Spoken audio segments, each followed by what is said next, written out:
17वां प्रकरण है। यह पद तुम्हारा पद नहीं, जिसका विस्तार से हमने एक बार विवेचन किया है। विवेचन किया है कि पर्याय तुम्हारा स्वरूप नहीं है, पर्याय तुम्हारा पद नहीं है। पर को जानना, ये पर को जानना भी आत्मा का स्वभाव है और स्व को जानना भी आत्मा का स्वभाव है। जब पर को आत्मा जानता है, फिर भी पर में राग आदि भाव में जो तन्मय होता है, उसका कारण यह है कि जानने का निषेध नहीं किया। अमेरिका को भी जानो, न्यूजीलैंड को जानो, यूरोप को जानो, अफ्रीका को जानो, ये सब को जानो, क्योंकि जानना तो आत्मा का स्वभाव है। परंतु इन्हें तभी ज्ञाता भाव से जान सकोगे, वही जीव इन सभी पर को ज्ञाता भाव से जान सकता है जिसने जानने वाले को जाना हो।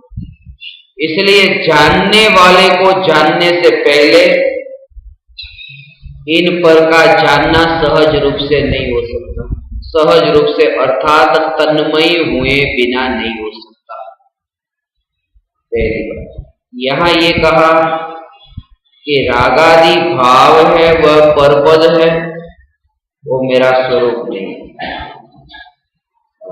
तो जब भी रागादि भाव जानने में आते हैं, तब रागादि भाव को जानने के काल में, रागादि भाव को जानने के काल में भी जानने वाला जो है वो रागादि में नहीं है। समुद्र को देखते समय भी आंख समुद्र में नहीं है, वो शरीर में ही है। और ये स्थिति अज्ञानी के साथ भी है, परंतु अज्ञानी का वहां पर एकत्व नहीं है कि यह मैं जानने के बाहर नहीं गया, मैं अपने में ही हूं। और ज्ञानी का वहां एकत्व है कि मैं चैतन्य में हूं, चैतन्य के बाहर कहीं नहीं गया। सबसे पहले रागादि भाव को परपद और चैतन्य स्वभाव को स्वपद, पद का अर्थ यहां भाव लेना पहले है। रागादि भाव है वो परभाव है और चैतन्य स्वभाव वो निज भाव है, स्वपद है। अज्ञानी परपद में सोता है और ज्ञानी स्वपद में जागरूक है। उसका भाव यह है, परपद में सोता है अर्थात रागादि भावों में जो राग का भाव उत्पन्न होता है उसमें एकत्व करता है। और रागादि भावों में एकत्व तभी होता है जब जीव सोता है।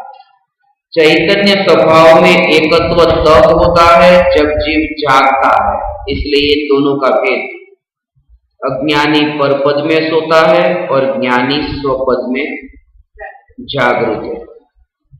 और जो नीचे ज्ञानी श्रद्धा की प्रत्येक पर्याय में मंगल सूत्र पहनकर चलते हैं, इसलिए ज्ञानी पर में जाकर भी पर में नहीं जाते।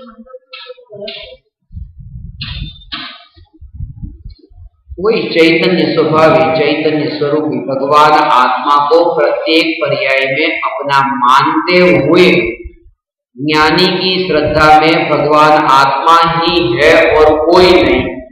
दृष्टि द्रव्य पर ही है और किसी पर नहीं। इसलिए पर को जानने के काल में भी द्रव्य दृष्टि का जोर है कि वे पर में नहीं गए, वे अपने में है। और वो जो पर में नहीं गए और अपने में है द्रव्य दृष्टि के जोर से, बस इस द्रव्य दृष्टि के बल पर ही ज्ञानी को प्रति समय कर्मों की निर्जरा होती है। यदि पर में चले गए होते तो निर्जरा होती कैसे? इसलिए पर में गए तब भी वे पर में नहीं, वे अपने में है। ये इस कथन का रहस्य है। अब कहिए आपको जो कहना है। सामान्य चैतन्य स्वभाव होता है, चैतन्य स्वभाव के कारण भगवान आत्मा की हाँ, इसलिए यहाँ दोनों का भेद किया है, उसका भी कारण है। यहाँ त्रिकाली ध्रुव भगवान आत्मा नहीं लिया और चैतन्य स्वभाव लिया, उसका कारण क्योंकि वो परभाव है।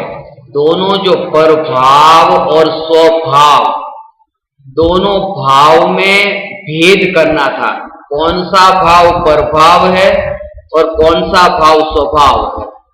तो रागादि भाव वो पर द्रव्य नहीं बताना चाहते, रागादि भाव को परभाव कहना था और परभाव की तुलना फिर स्वद्रव्य के साथ नहीं, स्वभाव के साथ तुलना होगी। तो उससे पता चलेगा कि ये जो जानना होता है वो पर निरपेक्ष होता है और ये जो रागादि है वो पर की अपेक्षा रखते हैं, इसलिए वो चैतन्य स्वभाव और रागादि प्रभाव ऐसे ये भेद करके वो स्वभाव से स्वभाववान की पहचान कराई गई है। बस तो ये प्रकरण विस्तार से तो बहुत बार हो चुका है, और आपका कोई प्रश्न हो तो बोलिए।